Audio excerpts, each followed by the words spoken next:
Welcome!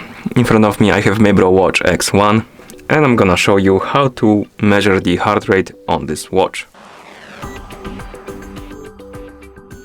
Before we start, if you want to get the most accurate results of your measurements, make sure to put your watch on your wrist, secure it tightly so it doesn't move around, and while you're measuring your heart rate, try not to move too much.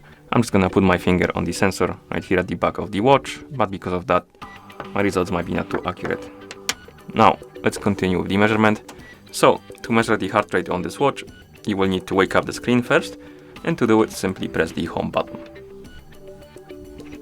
Like this. After you wake up the screen, you can press the home button again to open the menu. Now, scroll through the menu, find the option called heart rate, and tap on it to open the heart rate widget, and the watch should start measuring the heart rate automatically. I'm gonna place my finger on the sensor, and just keep still.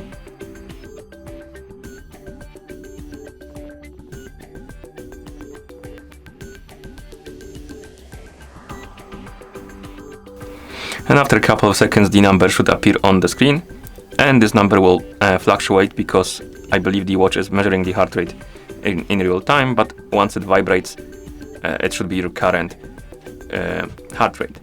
You can also swipe up on the screen like this to open the graph from the whole day, and you have the basically progression of your heart rate through the whole day. Okay, and once you're done measuring the heart rate, you can press the home button to go back to watch face, like this. And that's how you measure the heart rate on this watch. Thank you for watching. If you found this video helpful, please consider subscribing to our channel and leaving a like on the video.